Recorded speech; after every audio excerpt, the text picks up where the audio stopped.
Hello everyone, welcome to my channel. For those who don't know me, myself Pujita Sharma, second year MBBS student at Lakhimpur Medical College. Today's video will be in my mother tongue. So namaskar. Jikokole Asamot MBBS and BDS College admission lole. A very big congratulations to them. Welcome to the field of noble profession. A video to suti and informative video hobo. I was getting many messages and calls regarding upgradation process and বহুতে খুদিছে যে upgradation কৰো নে নকৰো মই বহুত process to বুজাই দিলো and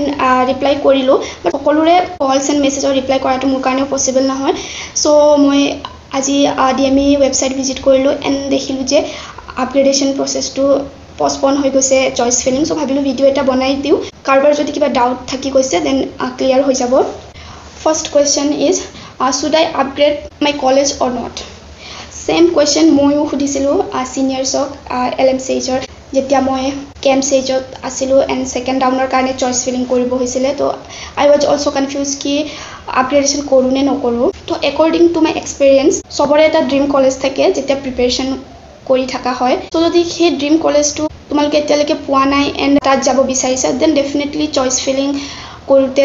he college to priority di choice filling kora then of course jodi cut off to clear hoi jay to obviously pai jaba so first of all jodi dream college ase particular je moi to college jabo bisaru then of course you should go for it upgradation kora to bhal hobo then second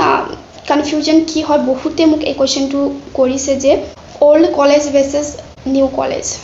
so sob college ore pros and cons thake according to my experience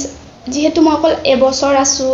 এখন medical কলেজত just মই first year complete কৰিছো তো first ইয়াৰত মই একো problem পোৱা নাই মই যেহেতু LMCH এখন নতুন কলেজে হয় আমি জাস্ট তিনটা বেচ আছো এন্ড যেতিয়া নিউ স্টুডেন্টস আহিব এবাৰ তো চাৰিটা বেচ হৈ যাব বাট একো প্ৰবলেম পোৱা নাই যে নিউ কলেজ হয় তো সেইটো হিচাপত একো প্ৰবলেম পোৱা নাই প্ৰপাৰ ক্লাস হয় এন্ড ডাইসেকশন হলতো প্ৰপাৰ ক্যাডাভাৰ আছে এন্ড ইনস্ট্ৰুমেন্টটো আছে so I don't think hitur par kiba problem hobo na janu second year third year fourth year ki hoy but jot holo pohatu nije pohibo lagibo because professor e iman eta vast course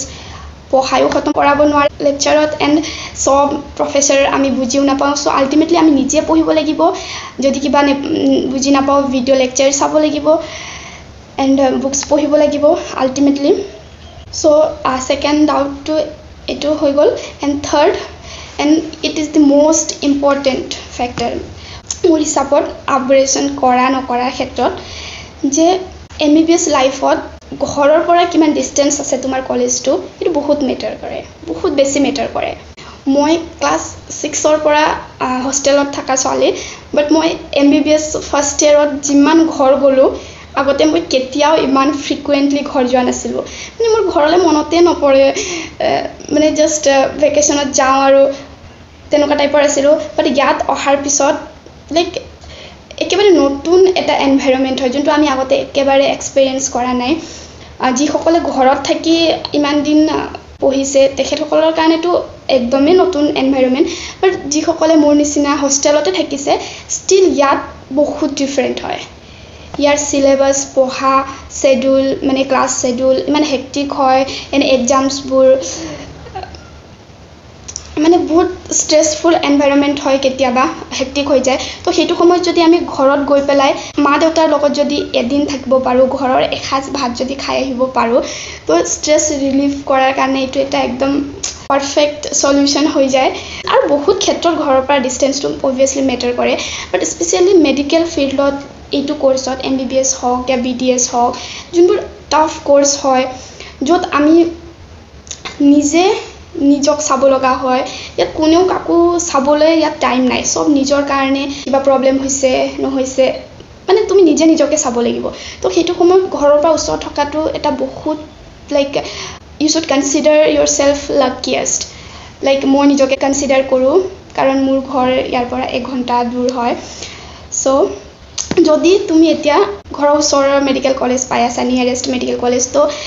I will suggest ki upgradation নকৰাই ভাল হ'ব আৰু এটা question মোক কোনবাই খুদিছিলে যে আপগ্ৰেডেশন কৰিলে কিবা প্ৰবলেম হ'ব পাৰে নেকি লাইক সিট যোনটো ফার্স্ট রাউন্ডত এটা সিট পাই থৈছো এডমিশন হৈ থৈছে তো সেইটো রিগার্ডিং কিবা প্রবলেম হ'ব পাৰে নেকি যদি সেকেন্ড ৰাউন্ডত সিট নাপালো তো যদি এবাৰ এডমিশন হৈ গৈছে এটা কলেজত জিএ কলেজ হওক এমবিবিএস হওক বিডিএস হওক যদি এবাৰ এডমিশন হৈ গ'ল ফাৰ্স্ট ইয়াৰত তো তোমাৰ কাৰণে এটা সিট ৰিজাৰ্ভ হৈ গ'ল মানে তুমি যদি সেকেন্ড কাউন্সেলিংত ইয়া থাৰ্ড কাউন্সেলিংত বেলেগ কলেজ নোপোৱা আপগ্ৰেডেশন যদিও নহয় তোমাৰ বাট তোমাৰ যোনটো ফাৰ্স্ট ৰাউন্ডত পোৱা কলেজ হয় তুমি তাতে থাকি যাবা মানে তোমাৰ কোনো তাত সিট ক্যান্সেল হোৱাৰ কোনো তাত কথা নাথাকে So don't worry about it. তুমি ধুনিয়াকে আপগ্রেডেশন কৰিব পাৰা there is no problem. বাকি process regarding কি হয় নোটিছতটো সব এবোৰ পায়ে যাবা still মই এবাৰ কৈ দিছো কাৰণ মই এটো কৰি আহিছো তো লাইক মই সিম্পলি কৈ দিছো একদম সিম্পল প্ৰসেস হয় একো তাত মানে একো কমপ্লেক্স একো প্ৰসেস নহয় জাস্ট ৰেজিষ্টাৰটো হৈয়ে গ'ল যদি ফাৰ্স্ট ৰাউন্ডত পাৰ্টিসিপেট কৰিছিলা আৰু সিট পাই থৈছা এটা কলেজত ইয়া সিট যদিও পোৱা নাই তো ফাৰ্স্ট ৰাউন্ডত যদি পাৰ্টিসিপেট কৰিছা তো ৰেজিষ্ট্ৰেচনটো হৈ গৈছে তাৰ পিছত এতিয়া জাস্ট চয়েস ফিলিং কৰিব লাগে তো চয়েস ফিলিং কৰোতে নিজৰ প্ৰায়োৰিটি ওয়াইজ কলেজবোৰ দি দিবা এন্ড যেতিয়া সেকেন্ড ৰাউন্ডৰ ৰিজাল্ট আহিব তেতিয়া কি হ'ব তোমাৰ ফাৰ্স্ট ৰাউন্ডত যোনটো কলেজ এলট হৈছিলে সেই কলেজৰ পৰা অটোমেটিক তোমাৰ সিটটো গুছি যাব কাৰণ সেকেন্ড ৰাউন্ডত কলেজ এলট হৈ গৈছে নতুন তো তুমি ফাৰ্স্ট ৰাউন্ডত পোৱা কলেজখনলৈ যাব লাগিব আৰু তাতে তোমাৰ ডকুমেন্টছবোৰ আকৌ তোমাক ৰিটাৰ্ন কৰি দিব আৰু সেই ডকুমেন্টছবোৰ লৈ তুমি আকৌ নিউ কলেজত যাব লাগিব আৰু তাতে নিউ প্ৰসেছত এডমিশনটো হৈ যাব আৰু তোমাৰ পইচাটো কি হ'ব তোমাক ৰিটাৰ্ন নকৰে এটো ডাইৰেক্ট মানে পুৰণা কলেজ যোনটো পাইছিলা তাৰ পৰা নতুন কলেজলৈ উঠাই দিব মানে হেতু একো প্ৰবলেম নহয় আৰু যদি এক্সট্ৰা কিবা ফিজ যদি নতুন কলেজত বেছিকে দিব লগা হৈছে তেন্তে তুমি দিব লাগিব প্ৰসেসটো একদম সিম্পল হয় এতিয়া যোনটো শেডিউল আছিল এনএমসি দিয়া হেতুৰ মতেটো এতিয়া সেপ্টেম্বৰ মাহতে সেকেন্ড ৰাউন্ডৰ ৰিজাল্ট আহিব লাগিছিল বাট অসমত প্ৰত্যেকবাৰে হেতু হয় যে তোমাৰ এটা শেডিউল দিব তাৰপিছত আকৌ পস্পন হৈ যায় তো মোৰ সময়টো হেতু হৈছিল মই ভাবিছিলো যে কেএমসিএইচ নুজুৱাকে যদি ৰিজাল্টটো আহি যায় মই জাস্ট ডকুমেন্টছ লব যাম আৰু যোনটো নতুন কলেজ পাই যাম তাতে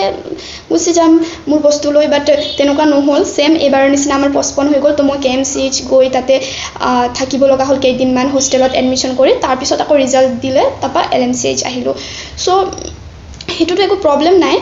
সো প্ৰসেসটো এইটোৱে হয় সিম্পল আৰু সেকেন্ড ৰাউণ্ডৰ পিছত আকৌ থাৰ্ড ৰাউণ্ডতো পাৰ্টিসিপেট কৰিব পাৰিবা বাট থাৰ্ড ৰাউণ্ড হোৱালৈকে যেনিবা অকমান দেৰি হয় আৰু বাট হেতুটো একো প্ৰবলেম নাই কাৰণ ফাৰ্ষ্টৰ 15 ডেজ টু ফাউন্ডেশন কোৰ্সৰে ক্লাছ চলি থাকিব সো তাত ইমান এটা একো প্ৰবলেম নহয় এটেন্ডেন্স ইস্যু নহয় সো এটো আছিল আপগ্ৰেডেশন ৰিলেটেড এন্ড ফৰ দোজ যিসকলে এবাৰ সিটটো পোৱা নাই I just want to say one thing তুমি যিমান হাৰ্ড ওয়াৰ্ক পুট কৰিছা আজিলৈকে বা যিমান তুমি পঢ়িছা একো বস্তু ওয়েস্ট না যায় এতিয়া আমি সেকেন্ড ইয়াৰত নতুন সাবজেক্টস পাই আছো তাতে ইভেন কেমিস্ট্ৰিৰ আমি পঢ়ি আছো কেমিস্ট্ৰিৰ কেমিক্যাল কাইনেটিক্স তাত যোনবোৰ second order reaction first order reaction kinetics of reactions এবোৰ আছিল হেবোৰ এতিয়া আমি পঢ়ি আছো তো এভৰি বস্তু যদি তুমি তোমাৰ ড্ৰপ ইয়াৰ্স বেছিকে লাগিছে কিবা হৈছে তুমি বহুত ভালকে যদি ডিপত ভালকে পঢ়ি আছে হেবোৰ বস্তু তোমাৰ মাইন্ডত যদি ভালকে এতিয়া সেটেল হৈ গৈছে তো পিছত কামত আহিব সো ডোন্ট ওয়াৰি এবাউট ইট কি এবাৰ নহল জাস্ট নিজৰ কাম কৰা যদি খসাকে মনৰ পৰা বিচাৰা যে মোৰ এমবিবিএস লাগে या फिर বিটিএস লাগে মোক তো just keep going all the best